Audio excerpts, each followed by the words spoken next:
Hello everyone and welcome back to Mastichiamo. Lately I have been brainstorming about some more ideas for the series, but since you guys liked Draghi's video so much, I decided to make a follow-up to it. Just yesterday, Draghi met up again with President Mattarella to give him the official list of ministers that will join him in the cabinet. Today I intend to go through this list and give you some info on the new ministers. Some have a bit of a history, some are completely new. Others are even the same from Conte's second cabinet. But without further ado, let's go. When discussing Draghi's fresh cabinet, most people actually cannot hide their disappointment. Draghi was supposed to be the heroic outsider, the man we needed but didn't deserve, that would have brought a team of independent ministers along with him to save us from the impending economic doom. That wasn't the case. Instead, we got a cabinet where the majority of ministers are actually from political parties.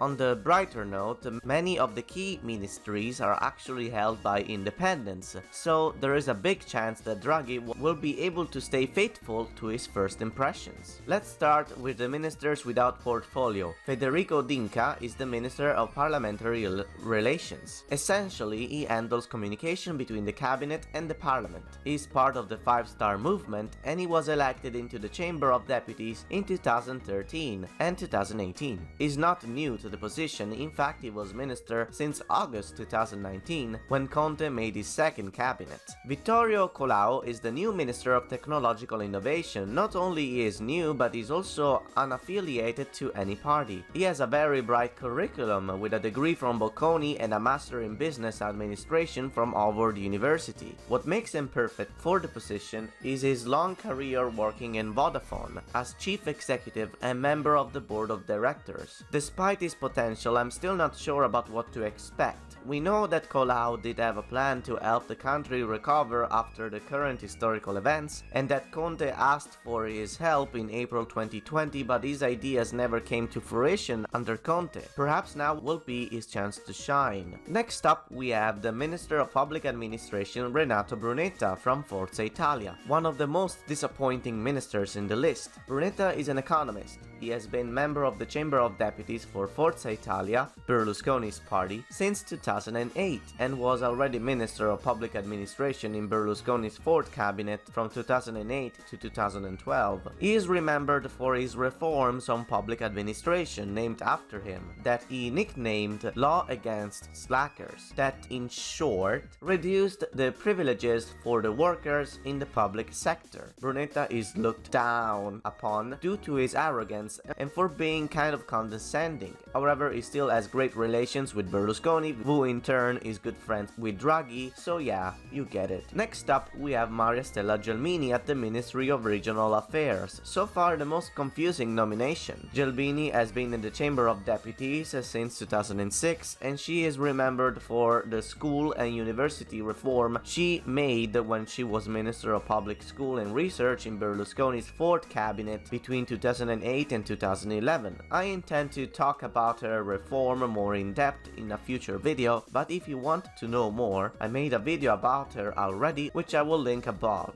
She is now Minister of Regional Affairs, so she is basically the cabinet spokesperson to regional presidents, I guess. At the Ministry of Southern Affairs, we have Mara Carfagna, also from Forza Italia and elected into parliament in 2006. Carfagna was former Miss Italia, but most importantly, she was Minister of Equal Opportunity from 2008 and 2011, and is currently Vice President of the Chamber of Deputies. There is a lot to say about Carfagna that I want to cover in the future as well, but in summary, she is an advocate for feminism and for economic development in the South. She hasn't been as close to Berlusconi as Gelmini and Brunetta did in the last few years, but she is certainly promising, and I look forward to see what she will do next. Fabiana Dadone is now Minister of Youth for the Five-Star Movement. She was elected in 2013 and was Minister of Public Administration during Conte's second cabinet, where she pushed for the digitalization of public administration as well as the simplification of the language so that the average Joes can understand it better. She is actually not bad at all, especially in the way she handled the smart working during lockdown. I think being Minister of Youth is actually easier than being Minister of Public Administration, so she will probably do okay. She is nice, I like her. Finally, we have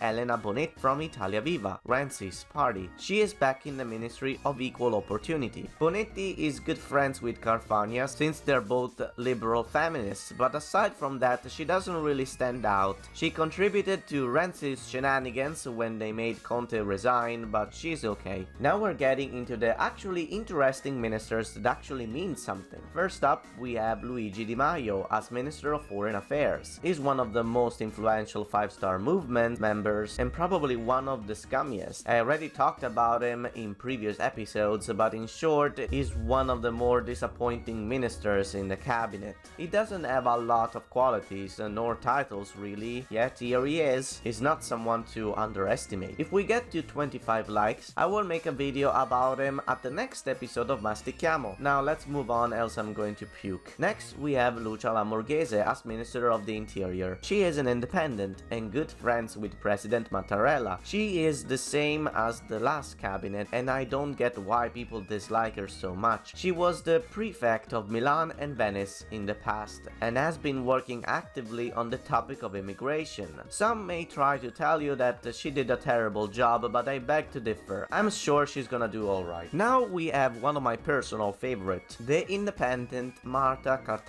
the new Minister of Justice. After the ridiculous crook smasher laws by Bonafede, Italian justice will finally get a minister it needs. Cartabia has a long academic career in the field of law and has a lot of experience in constitutional law by being part of the Constitutional Court from 2011 to 2020. She was even president of the court in the last year of his term, and she became close to Mattarella in the past few years. Some may even see her as a possible next president of the Republic or even prime minister, but I'm getting ahead of myself. So yeah, she's pretty nice. At the Ministry of Defense we still have Lorenzo Guerini from the Democratic Party. He is okay, but a bit boring. It would have been nice to have someone new, mostly because there isn't a lot to say about him, so yeah. The Minister of Economics is none other than independent Daniele Franco, the governor of Italy's National Bank since the 1st of January 2020. He has a degree in political science and has a long career in the field of finance and economics, both in Italian and in European institutions. He seems like a solid choice, though as most ministers of economics, he is really boring. Giancarlo Giorgetti is the new Minister of Economic Development.